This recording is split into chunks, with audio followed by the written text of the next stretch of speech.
What's up, guys? Welcome back to the channel. We're going to continue on the COPO Camaro build. You saw the last video, we ended up throwing the intake on it, mounting the turbo, making the exhaust for it. Got the little bullhorn hanging out right there. But we ended the video, it's been a couple days, I think we ended the video where the car wouldn't start.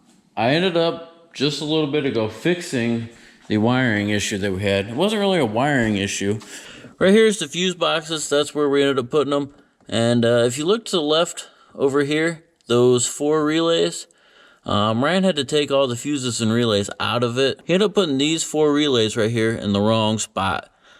I went and got all the paperwork that came with this car, and luckily they gave us a fuse box diagram and told us what all the pins in that busman connector did. I was able to see that the ignition relay was in the wrong spot, along with all the other relays. So the only other relay that was important on there is its ignition coil, fuel injector, its ignition coil, fuel injectors, and then electric water pump.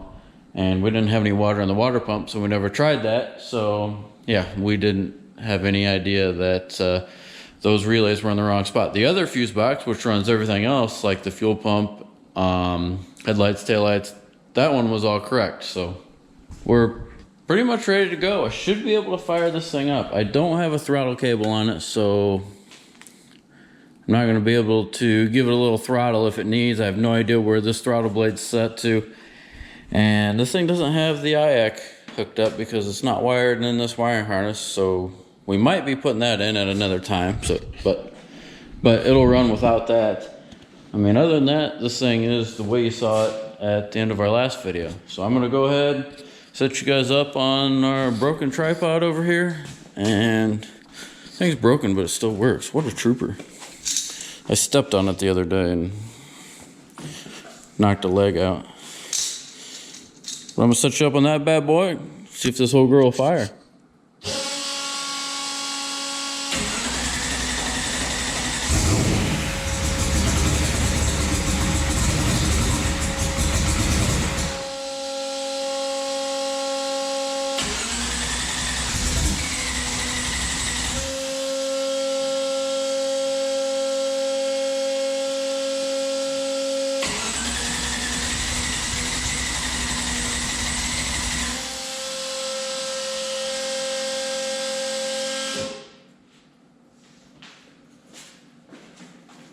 Let's try this again.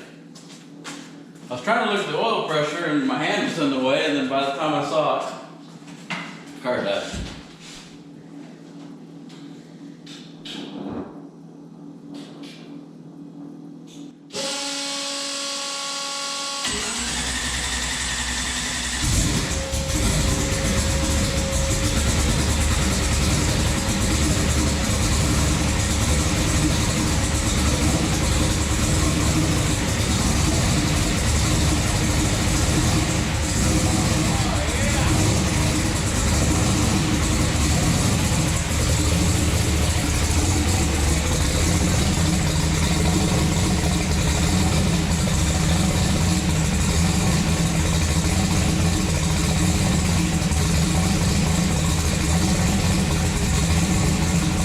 That thing sounds so wicked.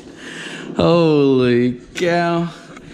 It doesn't have any water in it, so I wasn't going to leave it run for very long. And definitely had to get a video on my phone, so I set the GoPro down and quit recording while I grabbed my phone. But man, that thing sounds good. Holy cow, I want to start it back up again and let it idle. Whew, I might put some water in it and let it run for a little bit. Man. All right, we gotta give this old girl one more fire up because she just sounds too good. I can't get over it. This thing,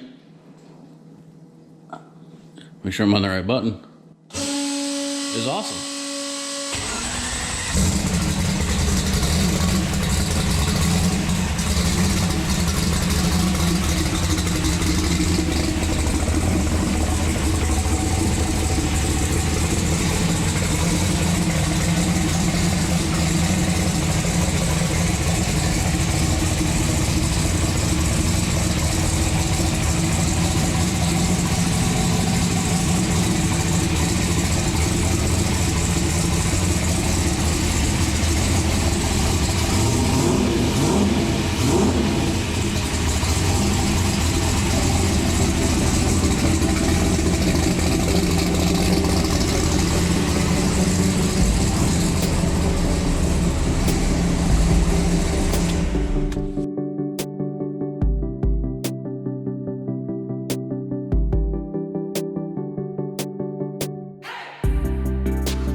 Alright guys, so I just knocked this cold side pipe out, and it actually looks pretty good.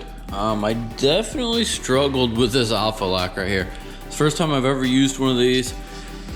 It's actually pretty neat. I don't know if I can do it with one hand, but you actually take it, nope, can't do it. You can just twist it and it'll unlock and you can pull that pipe off, and then just the one bolt down there on that V-band clamp, and you can take this whole thing out, and then to put it back on, you just twist it and it locks into that thing right there. And yeah, it doesn't move. I actually can't believe those things aren't more popular than they are, because they're super nice and very convenient. Still gotta put the blow-off valve on. This is a JGS blow-off valve. It'll go, I don't know, somewhere here, down here. I'm not exactly sure where I want to put it yet, but I want to put it somewhere where it's easy to route my vacuum lines to. Still gonna do the downpipes on the wastegates, run all the vacuum lines to everything. So I've got water in the radiator. Let me turn this pump on and let you know what I'm dealing with. Maybe you guys could give me an idea on what to do about this. So the water's flowing and it's going through the radiator, back through the engine. If it needs water, it picks it up through this, and then what's returning in here is the coolant crossover from the top of the cylinder heads. I don't know if you can see in there or not, but you can hear it return back into there. What I was struggling with, and it seems to be good now, is I had an air pocket and I could hear it right here. And I don't hear it now. So that's awesome. The pump was going like it had air in it. And yeah, it must have burped because she's good to go now. So I guess I won't ask you guys how to fix it because it fixed itself. Here's the turbo mount I didn't show you guys. And I don't know if I'm a fan of it. I can hit the turbo and it'll vibrate. I don't know how good the mount's supposed to be.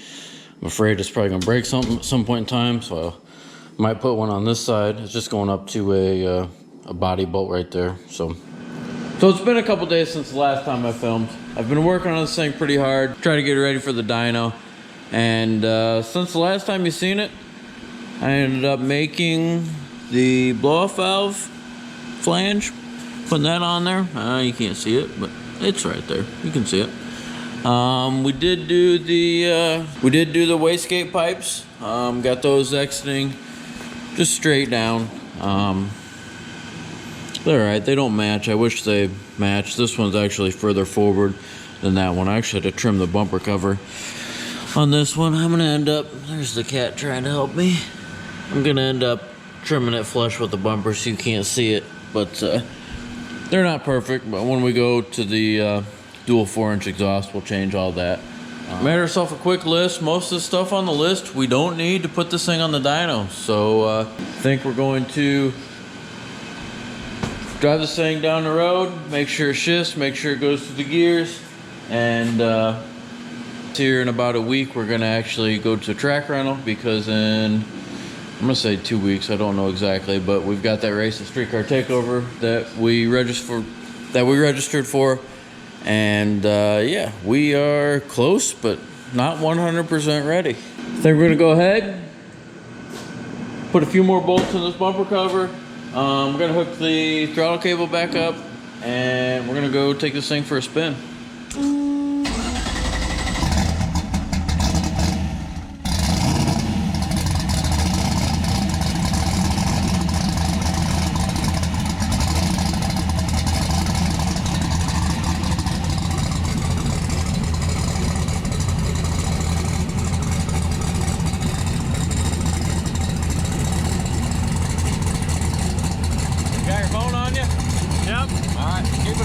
Hopefully we don't need it. Yeah. Hey. I'll just use my phone. Okay. Maiden voyage. It's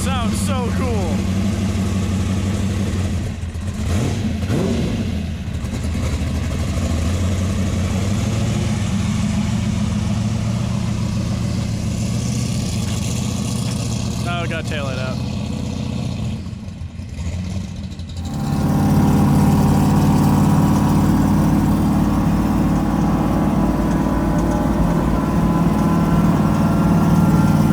It's a lot quieter in here than it used to be.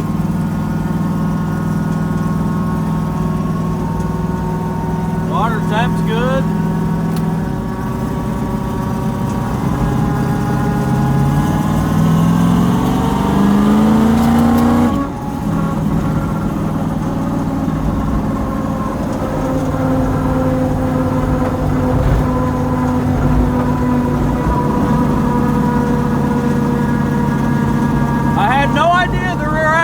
This much.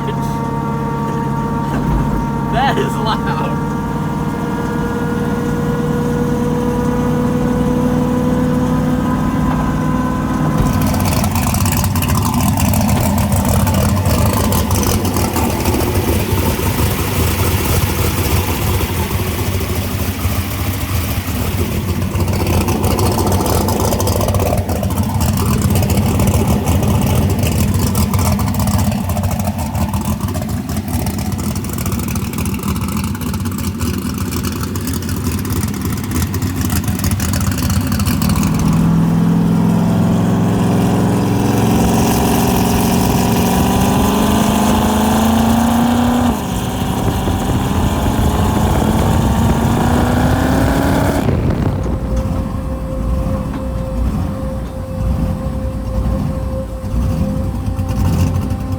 Fix that idle surge.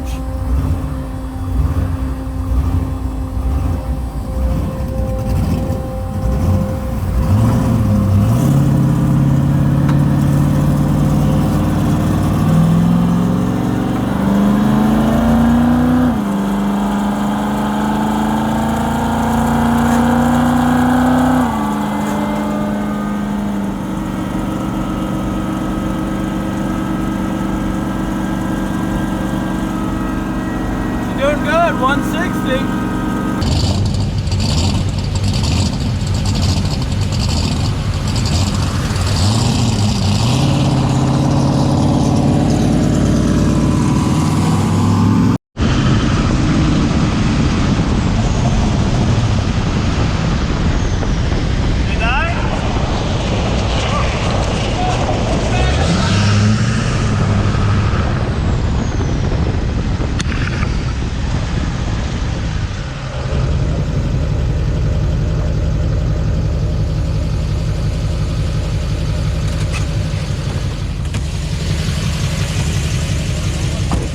Well, we can't drive that long.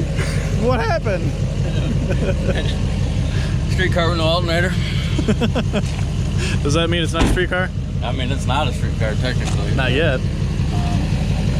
Yeah, we needed a little bit more charge for that drive. That's probably driving probably 10 minutes. You're driving it for a while. Yeah. It drives good. It's quiet. You can put a radio in it. That's impressive. I saw the headlights were super bright here, and then I was wondering why you were going really, really slow, and then I see the headlights look like candles. You got a strap with you? Yeah, I got one. We've been broke down a lot of times right in this area. We pushed the car home from right here one night. Yeah, after what, 30 neutral drops? Yeah, we did a couple too many neutral drops. Couple too many. Well, don't we care about the bumper? Because you've already melted it? Oh. This is the bumper that the car came loose on and slammed into the front of the trailer. That's why we cut holes in it.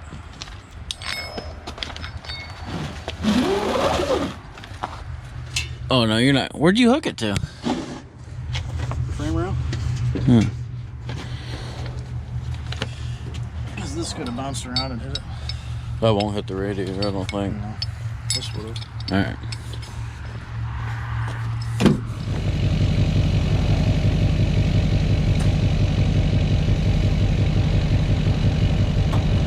Well, guys, we definitely need to put an alternator on this thing because that was about a 10-minute drive and we didn't have the battery fully charged. It's got a small 16-volt battery in it that we used to race with.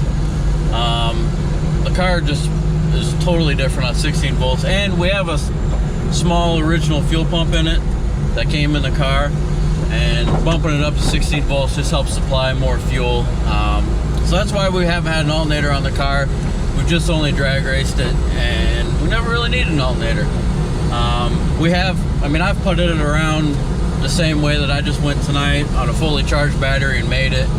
But I got the laptop in here. I had the headlights on today, so a little bit different, but definitely gonna go ahead and get a 16 volt alternator for this thing, so it'll charge and we keep driving it, because this thing just drove awesome. I mean, didn't get above 180. I mean, we were only 10 minutes, but I let it sit for a little bit down the road and idle just to see what it would do, and didn't get too hot, and that's why I kind of wanted to drive it, see how the radiator would do after we got it warm, and it cooled down to 160. So radiator's doing what it needs to do, the fan's doing good. Just got to get an alternator on it so we can keep driving this thing. So thank you guys for watching. Leave us a comment below, let us know what you think. If you haven't subscribed yet, hit that subscribe button, because this is the towing home. I mean, this is the stuff that we do all the time. So we're gonna keep bringing cool content to you guys, and next video should be good, because this thing will be on the dyno. We'll see you guys on the next one.